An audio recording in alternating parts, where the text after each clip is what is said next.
9 मई 1540 और 1582 ये दो तारीखें आप याद कीजिए, क्योंकि आने वाले 8 मिनट के इस छोटे से वीडियो में एक ऐसी तारीख आपके सामने मैं बताने जा रहा हूँ जो आपके रोंगटे खड़ा कर देगी।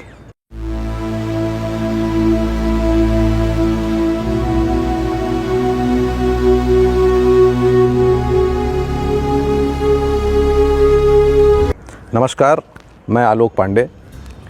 9 मई 1540 के दिन यानी आज ही के दिन लगभग 480 साल पहले महाराणा प्रताप का जन्म हुआ था कुंभलगढ़ में।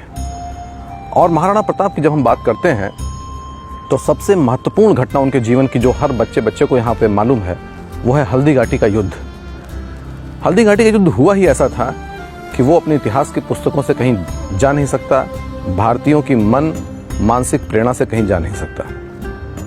लेकिन वास्तव में राणा को जो महाराणा बनाया है वो हल्दी घाटी का युद्ध नहीं, हल्दी घाटी के युद्ध के बाद का उनका 20 साल का वो संघर्ष है जो उनके शौर्य, उनके धैर्य, उनके डिटर्मिनेशन को, उनके करेज को, उनके बलिदान को हमारे सामने प्रस्तुत करता है। और आज भारतीय युवाओं के सामने जो एक हीन भावना की, और पर्टिकुलरली हिंदू युवाओं के सामने जो एक हीन भावना की स्थिति पैदा हो रही है, उसको दूर करने के लिए राणा के इस इतिहास को जानना बहुत ज़रूरी है। मित्रों, हम जानते हैं कि जब अकबर गद्दी पर बैठा तो उसके पश्चात उसने लगभग उत्तर भारत के पूरे क्षेत्र को अपने अधिकार में ले लिया था। लेकिन राजपूताना में सिसोदिया वंश एक ऐसा वंश था जो उस वक्त राणा प्रताप के अधीन था, जिसको वो जीत नहीं पा रहा था। और ये उसके लिए बहुत ज़रूरी था क्योंकि गुजरात का जो भी व्यापार था वो उसी क्षेत्र से होकर के करना पड़ता था।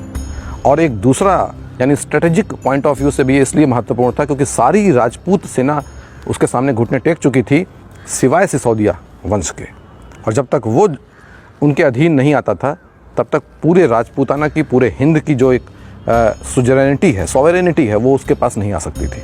इसके लिए 1576 में हल्दी घाटी का बहुत ही प्रसिद्ध युद्ध हुआ जिसमें महाराणा प्रताप के पास मात्र 5000 की फोर्सेस और सामने जो मुगल फोर्सेस थी वो लगभग 30,000 की थी। लेकिन उसके पश्चात भी ये युद्ध इतना भयानक हुआ था कि 5 से 6 घंटे चलने वाले इस युद्ध में कई मुगल सैनिक मारे गए। राणा प्रताप को पीछे हटना पड़ा।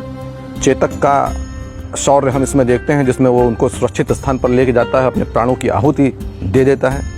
लेकिन इसके पश्चात भी मुगल फोर्सेस को डिसीजिव विक्ट्री जो कहलाती है वो नहीं मिल पाई थी।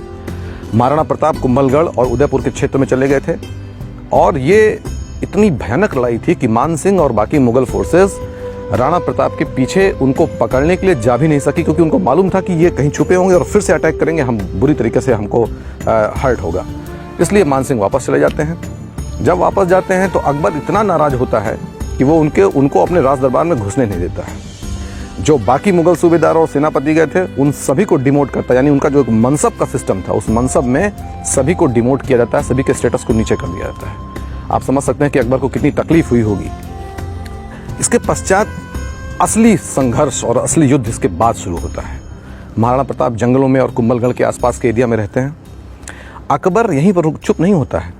1576 की इस घटना के बाद 1577 में एक फिर से फोर्स भेजी जाती है। ये फोर्स शाहबाज हुसैन, सैयद कासिम, सैयद हाशिम और मान सिंह तो थे ही, लगभग 30,000 की फोर्स फिर से राणा प्रताप के लिए जाती है। ये फोर्स भी हारती है और डिसीजिव विक्ट्री किसी को नहीं मिलती है। अकबर वापस बहुत नाराज होता है। 1578 में अगेन द फोर्स और रीइंफोर्समेंट वाज गिवन। कितना महत्वपूर्ण था सिसोदियाओं को हराना अकबर के लिए, आप इसे समझ सकते हैं। ये फोर्स भी शहबाज खान के अधीन जाती है और इसमें एक बहलोल खान का भी एक नाम आता है सेनापति का, जो बहुत लंबी हाइट का और बहुत ही क्रूर व्यक्ति था। ये भी वहाँ जाता है। राणा प्रताप इसमें भी नहीं हारते हैं और दोनों में से किसी को भी निर्णायक विजय प्राप्त नहीं होती है। इसके बाद 1579 में फिर से ये सेनाएं जाती हैं शहबाज खान, बहलोल खान और मान सिंह के नेतृत्व में। लेकिन ये फोर्सेस भी राणा प्रताप को हरा नहीं पाती हैं। राणा प्रताप गुरिल्ला पद्धति से लड़ाई करते हैं और अंधतोगत्वा मुगल सेना पीछे हटती है। 1580 में फिर से अटैक होता है। यानी देखिए अकबर के लिए कितना महत्वपूर्ण था। हर साल एक नई फोर्स के साथ वो राणा प्रताप को अधीन करने के लिए फोर्स भेज रहा था। 1580 में जो फोर्स जाती है उस फोर्स का जो नेतृत्व कर रहे थे वो मशहूर उर्दू सेनापति और उर्दू कवि अब्दुल रहीम खान खाना जी थे। इस फोर्स को भी कोई भी किसी भी तरीके की सफलता नहीं मिलती है। ये फोर्स भी वापस जाती है। लेकिन इन लोगों ने इस पूरे प्रकरण में ये काम किया कि 36 डिफरेंट लोकेशन पर मुगल चेकपोस्ट बनाई और सब जगह लगभग 1000, 2,000 की फोर्सेस रखी। यकीन मानिए कि जो राणा प्रताप को हराने के लिए फोर्सेस भेजी जाती थी, वो फोर्सेस 2, 5, 10 हज़ार की नहीं, 30, 40 हज़ार की मुगल माइटी फोर्सेस होती थी। आप कल्पना कर सकते हैं कि complete Mughal forces, Mughal army का लगभग 40 to 50% महाराणा प्रताप को हराने के लिए लगा था और लगातार लगा था। 1581 में एक साल राणा प्रताप को समय मिलता है, क्योंकि उस साल कोई भी उनके ऊपर अटैक नहीं होता है। और ये वही समय था जब भामा शाह जैसा एक नगर सेठ उनके पास आता है और कहावत इस तरीके की, मैं हल्दी घाटी भी गया हूँ, देवार भी गया हूँ, अन्य क्षेत्रों में भी गया हूँ, चावंड भी गया हूँ। कहावत वहाँ की ऐसी है और वहाँ के लोकल लोगों का कहना ये है कि ये इतने पैसे दिए गए थे कि 12 साल तक 25,000 की फोर्स बिना किसी दूसरे डोनेशन के ऊपर रह सकती थी और कायदे से मेंटेन किया सकती थी। भामा शाह का नाम इसीलिए अमर है और राजस्थान की सरकार में और बाकी अन्य सरकारों में कई योजनाएं उनके नाम पे चलती हैं। 1581 के बाद 1582, 16 सितंबर 1582 का दिन आता है। उदयपुर से अजमेर के बीच में एक घाटी है जिसका नाम है देवार, और ये देवार ही राणा प्रताप चुनते हैं, अपनी एक फोर्स बनाते हैं और इस फोर्स में भील, कोल और राजपूत का एक सम्मिलित संगठन बनता है। ये विजयादशमी का दिन था। महाराणा को ये यकीन था कि आज के दिन हमको आर या पार की लड़ाई लड़नी है। लगभग 50,000 की फोर्स सामने, 10-1,000 की फोर्स जिसमें भील, तीर, कमठे लेकर के अपना युद्ध कर रहे थे। विजयादशमी के दिन जब पूरा भारत, तत्कालीन भारत, दिए जला करके भगवान राम के अयोध्या में आने की पवित्र अवसर को सेलिब्रेट कर रहा था, उस समय महाराणा प्रताप अपने फोर्सेस के साथ अटैक करते हैं।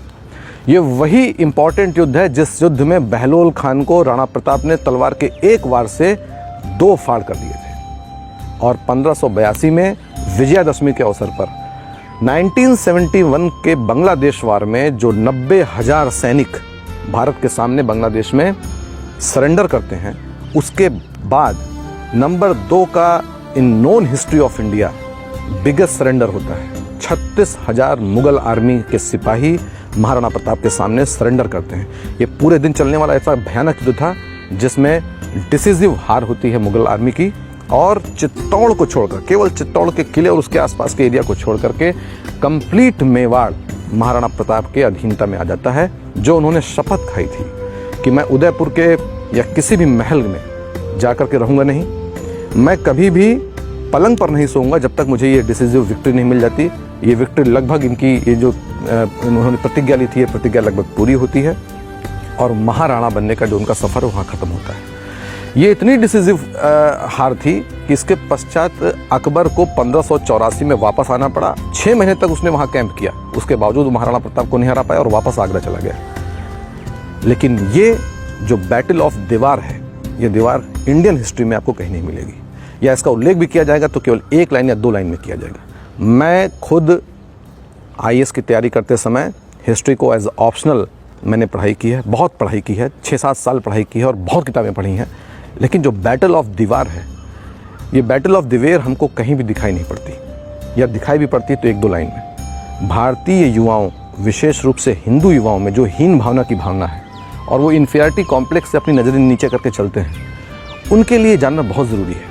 मैं पूरी एक सीरीज़ लेके आऊँगा जो untold, unsung important battles of India हैं, जिसमें भारतीय राजाओं ने बहुत ही दम के साथ, भारतीय रानियों ने बहुत ही साहस के साथ ये युद्ध लड़े हैं और जीते हैं, इनको आपको बताने के लिए। इस बैटल ऑफ दिवेर का ना तो कोई उपन्यास बना है, ना कोई बॉलीवुड की मूवी बनी है, ना हिस्ट्री की बुक्स में उनको वो सूटेबल प्लेस मिला है जो इसको मिलना चाहिए था। चावंड अगर आज आप जाएंगे, हल्दी घाटी अगर आप जाएंगे, तो वो टूटी फूटी सड़कें और टूटे फूटे दीवार जिनमें पेड़ उगाए हैं, ये चीख चीख के कह रहे हैं कि हमारे भारतीय इतिहास में, हमारे गौरव में इनको स्थान देना चाहिए। एक और इम्पॉर्टेंट बात है कि मेवाड़ का जो राज चिन्ह है, अगर उस राज चिन्ह को आप देखें तो उसमें बीच में उगता हुआ सूरज है, एक तरफ भील और कोल है और एक तरफ क्षत्रिय समाज है। ये भी बताता है कि इंडियन हिस्ट्री में जाति के लिए कोई स्थान नहीं था। महाराणा की सेना में सारे जाति के लोग, चाहे वो तथाकथित लोअर क्लास हो, तथाकथित अपर कास्ट हो, सब साथ में मिलकर कंधे से कंधा मिलकर के युद्ध करते थे और तब उन्होंने वो जीत हासिल की। मैं सहारनपुर में डिस्ट्रिक्ट कलेक्टर रहा हूँ। 9 मई और 14 अप्रैल ये 2 दिन हमारे लिए पुलिस बंदोबस्त के लिए इतने क्रिटिकल डेज होते थे, क्योंकि वहाँ पर शेड्यूल्ड कास्ट और क्षत्रिय, इन दोनों के बीच में काफ़ी लड़ाई है, क्लैशेस हैं, कास्ट क्लैशेस हैं। इनको आज से 400 साल के पहले के इस इतिहास को देखना चाहिए, आपस में एक होकर रहना चाहिए, और जो इन बैटल्स को और जो महापुरुष हमारे हैं जिनको ये गौरव हमको गौरव देते हैं, हमको हीन भावना से ऊपर उठाते हैं, इनके बारे में भारतीय युवाओं को पढ़ना चाहिए। बहुत बहुत धन्यवाद।